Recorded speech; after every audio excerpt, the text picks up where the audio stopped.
Hello viewers, welcome back to my channel. In today's video, we'll learn about the environment in people. It is also the prescribed in our SET and NET exam syllabus. So first of all, let's see the definition of environmental development. Process of creating and implementing strategies, people and practices for sustainable and environmentally friendly development. मतलब environment development क्या है? एक process है जो कि strategic policies and practices environment को बचाने के लिए. Okay, sustainable development is the meet the present generation needs without compromising future generation. मतलब आज की जनरेशन की नीड्स को ध्यान भी रखना है, फुलफिल भी करनी है, पर उसके लिए फ्यूचर जनरेशन के साथ कॉम्प्रोमाइज नहीं चलेगा. So the balance economic, social and environmental condition.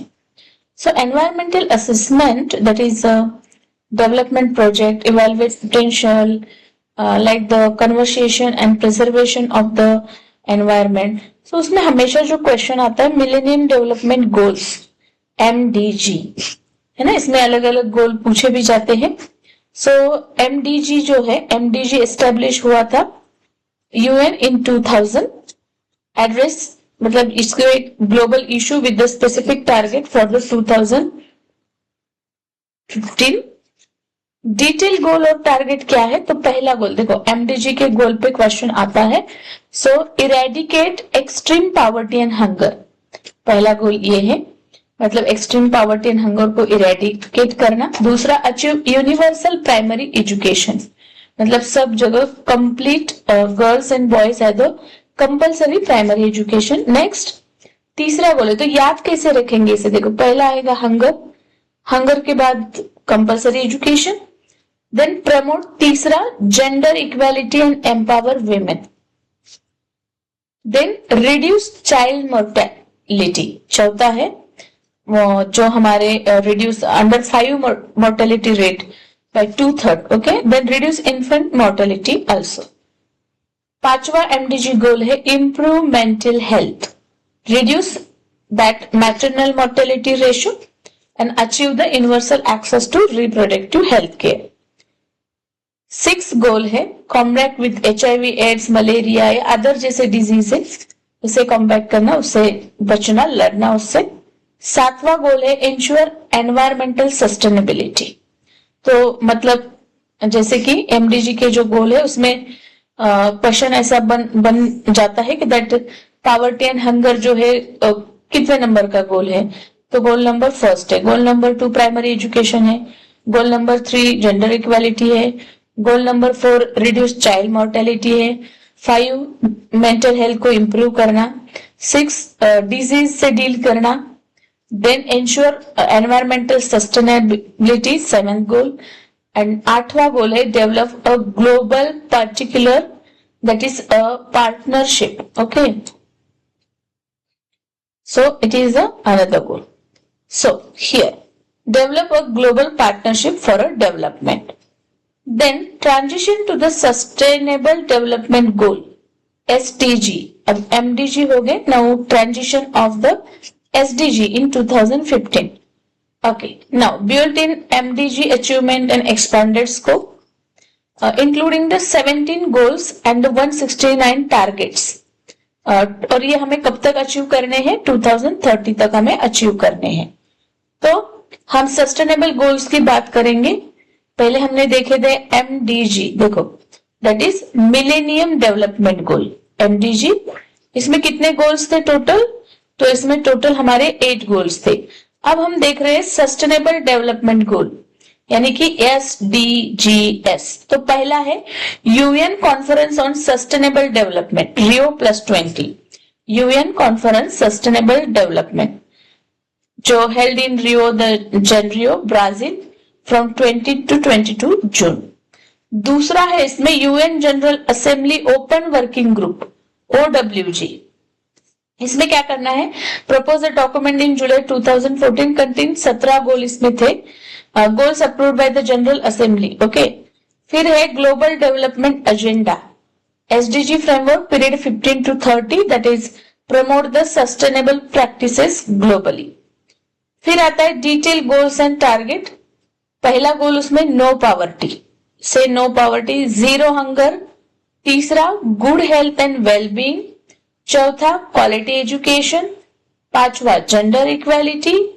6 clean water and sanitation. सातवा affordable and clean energy. Decent work and economic growth. Industry invention and infrastructure, 9th goal. 10th goal reduce inequality. देखो economics में भी ये 17 SDG गोल included है। 11वां गोल है sustainable cities and communities. Okay, मतलब cities और human settlement को जैसे सेफ, रिसाइलेंट एंड सस्टेनेबल बनाना, एक फोकस ऑन अर्बन प्लानिंग। फिर 12वां गोल है हमारा रिस्पॉन्सिबल कंजम्पशन एंड प्रोडक्शन, मतलब इंश्योर करना कि sustainable consumption and production patterns हो, promote resource efficiency, minimize the waste generation. And then 13 goal is climate action. Take a urgent climate action, that is the impactable or the mitigate greenhouse gases. Then the that climate release hazard को reduce करना and promote the sustainable practices. Life below water, 14 goal है life below water, मतलब conserve the sustainable use of ocean, seas and the marine resources. जैसे कि marine pollution को हमें कम करना है, मरीन इकोसिस्टम, कोस्टलाइन, ये जो हमारी मरीन इकोसिस्टम है उसे सस्टेनेबल है, फिशरी, और हमें उसे पोल्यूशन से बचाना है। Then 15 life on land, the protect, restore and sustainably manage the terrestrial ecosystem. 16 goal है हमारा peace, justice and strong institution. तो कैसे अगर हम देखें तो 17 गोल याद रखना बहुत मुश्किल होता है। पहले भी एमडीजी के गोल्स है जो हमने देखे थे, एमडीजी के गोल्स 8 गोल्स है। तो इसमें हम शॉर्ट ट्रिक या काइंड ऑफ जैसे है ना, एक सेंटेंस में बना के इसे याद रख सकते हैं, ये उतना मुश्किल भी नहीं है। जैसे हम ऐसा बोल सकते हैं कि like no poverty, zero hunger, NZGQ। तो हम no, zero, good quality, gender, clean, affordable, decent, industry, reduce, sustainable, responsible, climate action, life below water, life on land and partnership for the goal. Okay, now human and environmental protection anthropogenic activities, मतलब जिसका impact environment पे क्या होता है। जैसे refers to the human activities की हम बात करें, बिहेवियर देखें, so we feel that environment in danger nowadays. Okay, so उसका इंटरक्शन एक kind of a negatively and crucial हो रहा है। तो एंथ्रोपोजेनेटिक एक्टिविटीज क्या रहेंगी? पहले तो इंडस्ट्रियल प्रोसेस, मतलब manufacture, chemical production and mining. दूसरा एग्रीकल्चर, जैसे कि crop cultivation, life stock, use of fertilisers. Then urbanisation, transportation, energy production, waste generation. So इसका इम्पैक्ट, इसके की kind of a pollution and facts क्या है? तो काइंड ऑफ हम बोल सकते हैं जैसे natural gases of air pollution. तो वोल्केनिक एरप्शन जब होता है तो release the ash, dust and sulphur and gases. Then forest fires, often caused by the lightning, releasing the smoke and pollutant. How the human causes of air pollution? Emission from the vehicle, the man-made air pollution, industrial processes, power plant, and burning of the fossil fuels. Okay? Primary pollutant कौन से? देखो primary pollutant पे question बना है। Primary pollutant में हम बात करते हैं कार्बन ऑक्साइड, CO, CO2। उसके सोर्सेस क्या है? व्हीकल से निकलता है, इनकम्प्लीट दैट आधा जला हुआ जो प्लास्टिक वगैरह है, उसके इफेक्ट क्या होते हैं? ऑक्सीजन कैरिंग कैपेसिटी हमारे ब्लड में से रिड्यूस होती है। फिर जो है प्राइमरी एयर पोल्यूटेंट आता है सल्फर ऑक्साइड, SOx। वो सोर्सेस क्या है इसके? पावर प्लांट से निकलता है, इंडस्ट्रियल प्रोसेसिंग। इसके इफेक्ट क्या होते हैं? तो सल्फ्यूरिक ऑक्साइड की वजह से एसिड रेन हो सकता है और हमारे रेस्पिरेटरी सिस्टम जो है वो इरिटेट हो सकती है। देन तीसरा, नेक्स्ट प्राइमरी पोल्यूटेंट है air pollutant, that volatile organic compounds, sorry उससे पहले nitrogen oxide, that is combustion of the process, कौन है volatile organic compounds, that is smoke, ground level ozone, respiratory issues, and the volatile organic compound VOC, industrial process, vehicle emission जैसे कि smoke, respiratory problems हो सकती है। फिर आता है हमारा particulate matter PM, dust, soot और स्मोक से इसका असर होता है respiratory and cardiovascular problem. Okay, so secondary air pollutants कौन से है? ग्राउंड लेवल ओजोन है, form through the reaction involving the sunlight NOx and VOC। Then nitric acid है HNO3, देन सल्फ्यूरिक एसिड है H2SO4, and then secondary organic aerosol है SOAS। Okay, so initiative to curb air pollution in India, Nitrogen Green Terminal NGT, Commission for Air Quality Management CAQMB, National Air Quality Monitoring Program, then the National Air Quality Index। तो ये सब क्या है?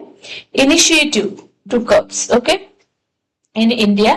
तो एक judicial body है environmental dispute के ऊपर चर्चा करने के लिए, national green that tribunal NGT। फिर है एक kind of a commission for air quality management जो रेगुलेट करता है। इस बॉडी को इस्टेब्लिश किया था 2020 को for the NCR। Okay, the national air quality monitoring programme ये लॉन्च हुआ था 1982 में, that air quality in 312 cities. Pollutant इसमें मेंशन किए हैं PM10, PM2.5, SO2, NO2, NH3, CO3, PB and C6H6 और the benzopyrene and nickel also। National air quality index जिसे AQI कहा जाता है, टूल है provide the air quality check करने के लिए। इसमें पोल्यूटेंट इंक्लूड रहेंगे PM10, PM2.5, SO2, NO2, CO3। Scale क्या है इसका? 0 to 506 categories, good to severe. National clean air programme NCAP ये लॉन्च हुआ था 2019 में। देन भारत स्टेज 6 BS6 जिसे कहा जाता है, ये इंप्लीमेंट हुआ था 2020 में। देन प्रधानमंत्री उज्ज्वल योजना लॉन्च इन 2016 जो प्रोवाइड करती है LPG to poor household. The national electricity that mobility mission plan NEMMP जो 2013 में लॉन्च हुआ था। ओके, सो गाइस ये हो गए एयर पोल्यूटेंट्स। अब वाटर पोल्यूटेंट्स के टाइप कौन से? ऑर्गेनिक पोल्यूटेंट है, इनऑर्गेनिक पोल्यूटेंट है, पैथोजेंस है, न्यूट्रिएंट्स है। ओके, तो इसके सोर्सेस भी आते हैं। तो सोर्सेस की अगर हम बात करें तो नॉन पॉइंट सोर्स पोल्यूशन है, जिसके मेन टाइप्स में हम देखेंगे organic pollutants, inorganic pollutant, nutrients, pathogens, sediments, thermal pollutant, toxic chemical, radioactive substance. How to prevent the water pollution? Proper waste disposal करके हम वाटर पोल्यूशन को प्रिवेंट कर सकते हैं, केमिकल यूज को मिनिमाइज कर सकते हैं, मैनेज एग्रीकल्चर में जो पेस्टिसाइड्स, फर्टिसाइड्स हम यूज करते हैं उसे, देन कंट्रोल इंडस्ट्रियल पोल्यूशन को हम कंट्रोल कर सकते हैं, preserve and restore the riparian zones also. Okay, so this is how we do.